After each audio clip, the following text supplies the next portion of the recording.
राम कामिका एकादशी व्रत कथा। बहुत समय पहले की बात है। एक सुंदर राज्य में धर्मवीर नाम का एक राजा रहता था। राजा बहुत न्यायप्रिय था, लेकिन उसके मन में एक बात का दुख हमेशा बना रहता था। उसे लगता था कि राजपाट और सांसारिक जिम्मेदारियों के बीच कहीं ना कहीं उससे जाने अनजाने भूल हो जाती है। एक दिन राजा ने अपने राजगुरु से पूछा,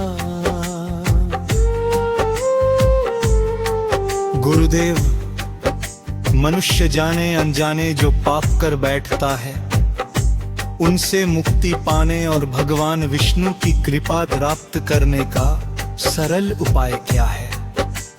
राजगुरु ने कहा, राजन, सावन मास के कृष्ण पक्ष में आने वाली कामिका एकादशी भगवान विष्णु को अत्यंत प्रिय मानी गई है। श्रद्धा से इस एकादशी का व्रत और भगवान विष्णु का स्मरण करने से मनुष्य को आत्मिक शांति मिलती है और उसके जीवन में सद्बुद्धि का प्रकाश आता है। राजा ने उसी समय संकल्प लिया कि वह कामिका एकादशी का व्रत पूरी श्रद्धा से करेगा। एकादशी के दिन राजा ने प्रातः स्नान किया, स्वच्छ वस्त्र धारण करके भगवान विष्णु की पूजा की, भगवान के सामने दीप जलाया, तुलसी अर्पित की और हाथ जोड़कर कहा, हे नारायण, मेरे मन वचन और कर्म से जाने अनजाने जो भी भूल हुई हो मुझे क्षमा करना। मुझे ऐसा जीवन देना जिसमें मेरे कारण किसी का हित न हो। पूरे दिन राजा ने भगवान का नाम स्मरण किया और जरूरतमंद लोगों को अन्न, वस्त्र तथा अपनी सामर्थ्य के अनुसार दान दिया। उसी दिन राज के बाहर एक गरीब वृद्ध दिख गई, भूबा करता था। राजा को जब ये बात पता चली तो उसने अपने सेवकों से कहा, आज के व्रत का सबसे बड़ा फल तभी मिलेगा जब हमारे राज्य में कोई भूखा न रहे। राजा ने वृद्ध को भोजन कराया और उसके रहने की व्यवस्था भी करवाई। वृद्ध की आंखों में आंसू आ गए। उसने राजा को आशीर्वाद देते हुए कहा, राजन,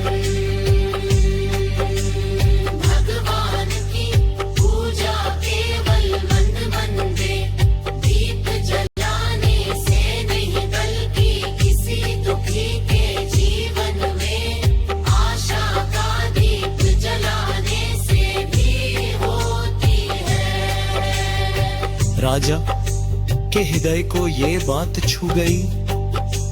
रात्रि में राजा ने भगवान विष्णु का ध्यान करते हुए प्रार्थना की। उसी रात उसे स्वप्न में भगवान विष्णु के दर्शन हुए। भगवान ने कहा, धर्मवीर, सच्चा व्रत केवल भूखा रहना नहीं है, सच्चा व्रत है मन को बुरे विचारों से दूर रखना, दूसरों के प्रति दया रखना और अपने कर्मों को धर्म के मार्ग पर चलाना।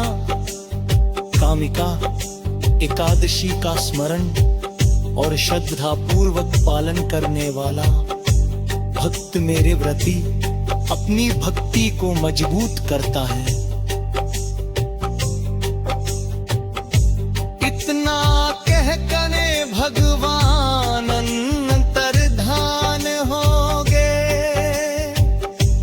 सुबह जब राजा की आंख खुली दोस्त के मन में अद्भुत शांति थी।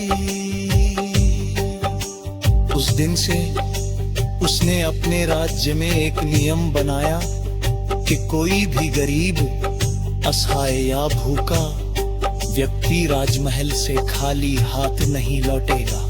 धीरे धीरे पूरे राज्य में प्रेम, दया और धर्म का वातावरण फैल गया।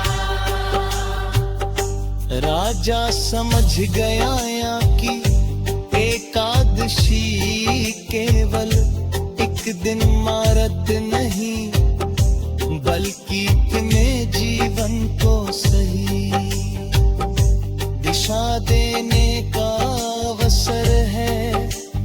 इसीलिए भक्तजन कामिका एकादशी के दिन भगवान विष्णु का स्मरण करते हैं, तुलसी अर्पित करते हैं, कथा सुनते हैं और अपनी सामर्थ्य के अनुसार दान पुण्य करते हैं।